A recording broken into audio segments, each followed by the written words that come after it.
Welcome to Dan ARG YouTube. This woman say her husband, who spent 24 years for Germany, died for Nigeria. Her husband mama say she no go gree make them bury her husband for house where her husband use the money take build the time wey he still dey alive. Make I leave you, make you hear from the woman, because the woman don talk so many things wey happen. Look at my children. They have buried my husband. As I'm talking to you now, they just buried my husband. My husband's maternal family. They have buried my husband. They have because of property. Because they want to collect this property from us. That's the reason why they buried him in an undisclosed land. A man that he spent 24 years in Europe. A man that spent 24 years in Europe. We are legally married. We didn't trust it. The governor of Edo State, Governor Obaseki, you people should come to my rescue. I'm a widow with 4 children. Oba of Benin, everybody. Edo State, Nigeria, everybody come to my rescue. My heart is heavy. My heart is heavy. I'm a widow with 4 children. My husband died my husband was sick in Europe. They diagnosed him of cancer, and he was brought to Nigeria to find other means of treating him. They brought him to Nigeria. When they came to they brought him to Nigeria, his family, I never knew they had some conspiracy. I never knew they had other plans of killing him. So when they brought him to Nigeria, me and the auntie and some of the relatives, we went to the airport to receive him. We took him to Lutz, Lagos University Teaching Hospital. There in Lutz, we spent about 5 days there. Because the auntie and the mom and the relative, they saw their evil conspiracy, they could not achieve it there. They now discharged him from Lutz. They took him to Bagada General Hospital because of the auntie's connection there. Because the auntie have a little connection in Bagada General Hospital. So in Bagada General Hospital, we took a private ward where the family was coming to different kind of manipulation. The mother will come with different kind of medicine, water, spiritual medicine, and be putting on his body in the hospital. There are other clips I can even show to back up these clips that will back up this the nonsense, the manipulation in the hospital. In the hospital there, and I was not begging them that please, this woman, they brought him from one of the best hospitals in Europe, that they asked him, they discharged him, that we should go take him to Nigeria to spend the remaining days with his family. That they should please release him, discharge him, let us take him to Benin to look for other means of treating him. The family they were not fighting me. They were, in fact, every day in the hospital, it was fight here and there, every day in the hospital.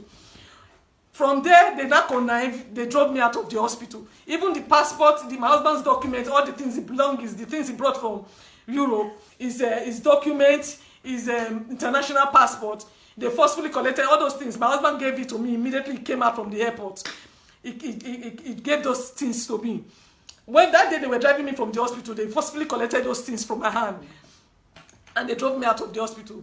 I left to my sister's place in Lagos, inside Lagos. There, it was during that period of cash scarcity, during election period.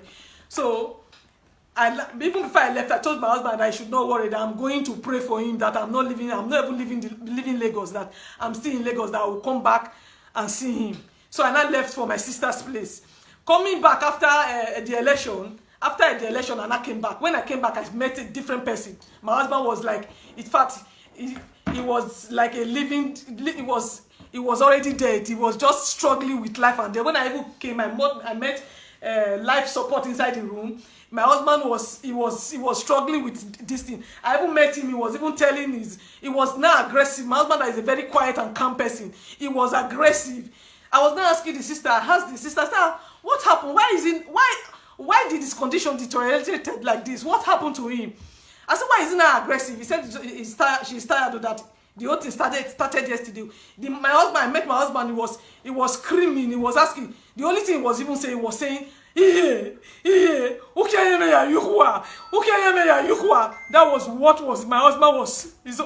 was what my husband was saying. As he was saying it, the mother, even when they dropped me out of the hospital, the mother that was pretending that she was sick, the mother came to the hospital to say, have you seen where a sick person will come to the hospital to be nursing a sick person, taking care of a sick person. When they drove me out of the hospital, because I was, since my presence there, they could not achieve what they wanted to do. That was why, with the help of the auntie and the auntie's husband, one Mr. Chima, the auntie's husband, one Mr. Chima Wangogo, was the one that even stood his ground that I must leave the hospital.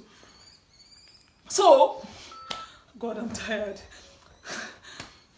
So when they drove me out of the hospital, when I now came back, as I asked my husband, I now asked the sister, I said, why is the condition? What happened? Why is this condition deteriorated to this extent? She now said she's tired, though. She don't know what happened, though. That since yesterday, the condition just started, was not aggressive. It was just picking on anybody. Anybody that talked to him was not picking on anybody. It was grooming in pain and everything.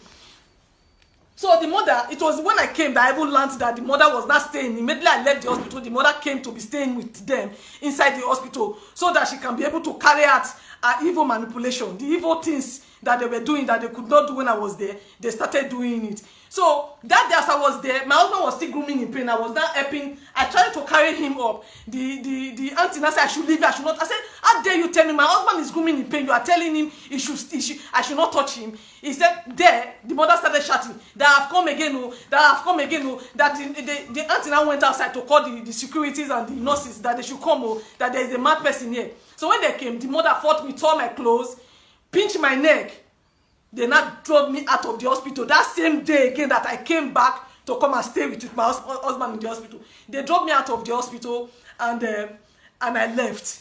So when I left, because when I was even coming to Lagos to receive him, I came with my children. For like more than 1 month before that time, my children they were out of school.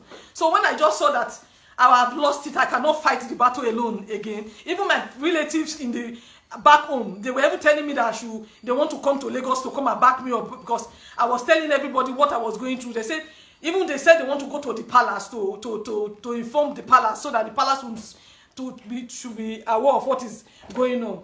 So when they finally drove me out that same day, I left. When I got to my sister's place, I told my sister that, in fact, I cannot fight this fight again. Let me just leave my husband with these family people and go and take care of my children. So the following early morning, I left Lagos for Benin. I was on my way to Benin. On my way to Benin, okay, my husband's what they call is old students in this this thing. They came together. They said they want to send some delegates to come and see him, because the old student they came at a time they now said they want to come into it so that they can take him from that, because the hospital they later took him to is a general hospital. Even in the hospital there, the team of doctors comes several times to tell us that we should discharge this man from this place, that what they are giving to him here is palliative, that this is not a cancer center, that we should discharge him to a cancer center, or we should look for other means of treating him. That so anytime they come like that, not knowing, because anytime the doctors they come, the auntie will drive me and the sister that is there, we should leave. So all this while the doctors were coming, that was what the doctor was telling her, but we didn't know, because she's always driving us out of the room. But there was a particular day the nurses came, the doctors they came, she was not around. So the doctors now told her that, why is this man still in this hospital? We've told this woman, these people several times to discharge this man from this place. Why are you people still keeping this man here? So when she came, we passed the message. She was not angry that why will a doctor come and pass us message to patient and the relatives.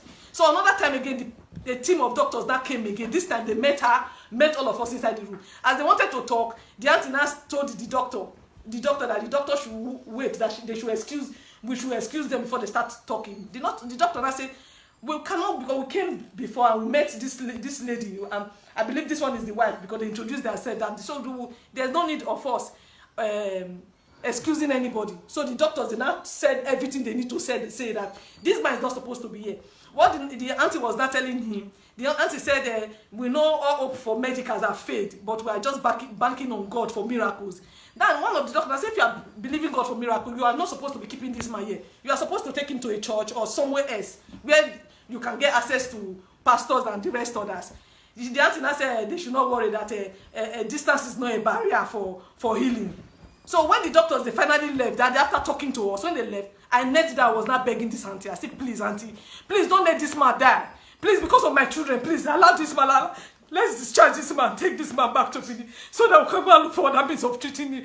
That day again, we fought. That was the day they fought me again. That was the day the auntie's husband that came, Mr. Chimon, Mr. Chima. She now came, the man that came that I must leave the hospital, that I am a negative energy.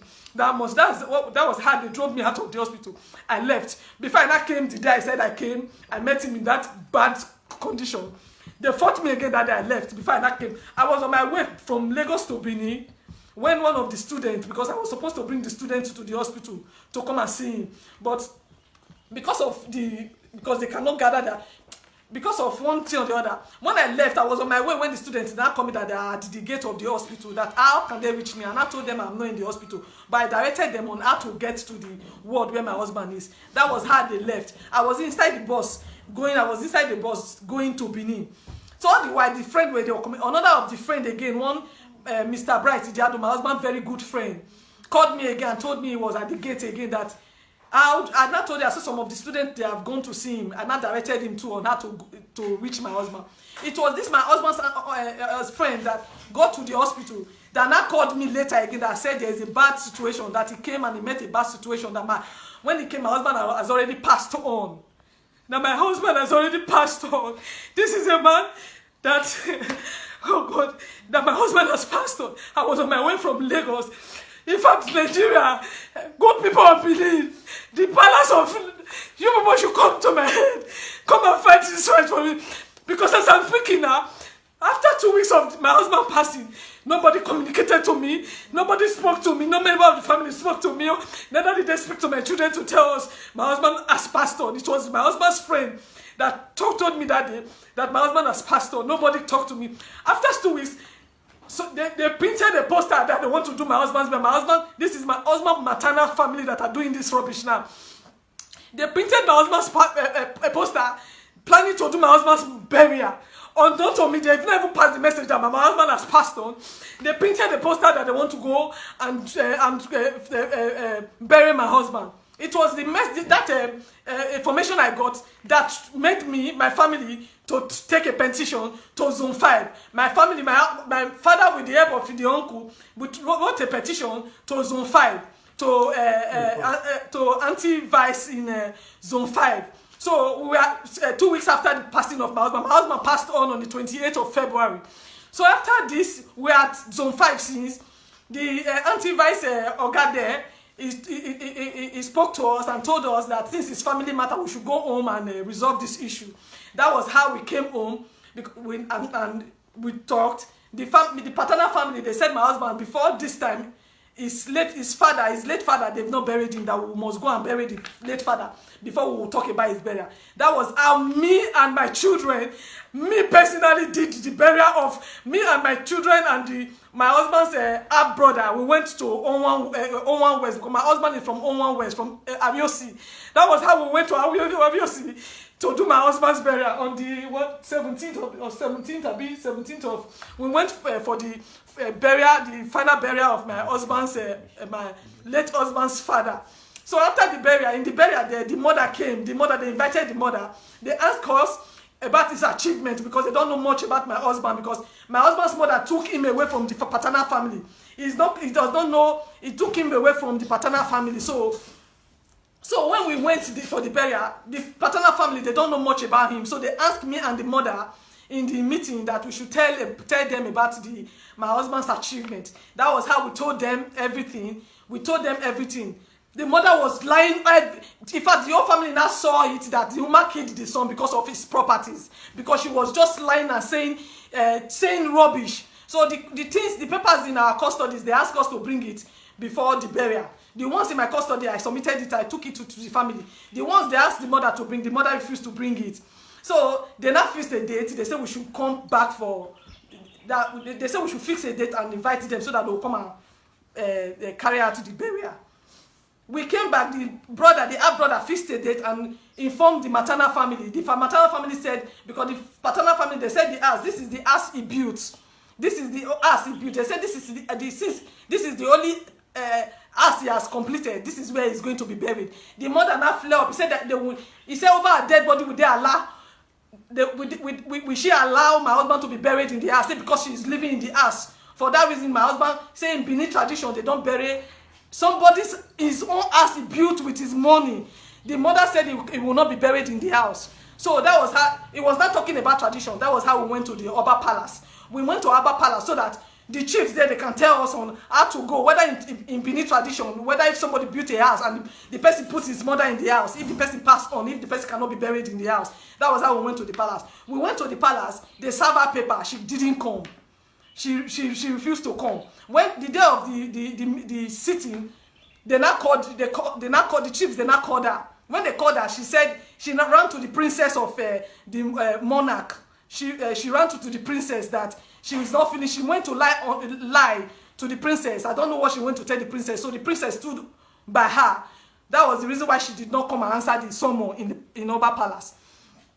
So after then again, we went to Zone 5 to tell the officer that told us to go and resolve the issue. So we went back to him. The officer was standing surprised. He said, so we have not buried this man all this while. He now said, okay, what happened? We now told the officer. He now asked us to invite the paternal family and the maternal family. Let him hear from them. So that, so we invited them. They came. They spoke. The mother was still standing her ground. The officer told the mother that it's a taboo in Benin, that in Benin tradition, that a mother is not supposed to be talking about his where they will bury his son. So as far as the paternal family, they've spoken. Anything you will say, even though you take the matter to the palace or to the court, their words stand, because they are the one that is going to carry out the burial. Say the only thing we are going to do now is to plead. He says, so on behalf of the family, he want to plead that since Mama is saying they want to see my husband's grave outside, he want to plead to the family that they should bury him in one of our rooms so that Mama will not be seeing his grave outside. Mama still stood on it that over her dead body, she will not allow my husband to be buried in the house. Why I came now to cry to the good people of Edo State and the good people of Nigeria that they should come and fight this fight for a widow with 4 children. Widow with 4 children, because I don't know after today now, as I'm talking to you right now, today being what is today's date? Today being 22, my husband, to 23 of August, today being 23 of May. They just buried my husband. I don't know. They went to purchase a land. I don't know where, at Utesi community, where they went to bed. They took, in fact, the matter we went to, we heard about the burial. So we went to the same Zone 5 to report it. They asked us to write petition. We wrote a petition to Zone 5 for them to give us officers to stop the burial. We got to Zone 5 today to pick up the petition. Petition that they've already approved. The officer that went to collect the petition, he came and said they approved the petition. Later they canceled the petition. They said the mother came and bribed them. That is why they canceled the petition. So they could not give us officers to go and stop the burial. As I'm talking to you now, they've laid my husband. They buried my husband in undisclosed land in Utesi. They buried him without the knowledge of me and my 4 kids. You people should come. Without the knowledge of my children. Good people of Edo State, Nigeria, Masaki, Oba Benin. You people should come to my rescue. Look at my children. They have buried my husband. As I'm talking to you now, they just buried my husband. My husband's maternal family. They have buried my husband. They have because of property, because they want to collect this property from us. That's the reason why they buried him in an undisclosed land. A man that he spent 24 years in Europe. A man that spent 24 years in Europe. We are legally married. We did a church marriage. We did a court marriage. We did traditional marriage. Just look at our picture, our wedding pictures. We did everything. Please, you should come outside and see the kind of the acres of land that this man owned, 100 by 130. They did not let. Please, my brother, come and show these people. Open this gate for me. You give me the key.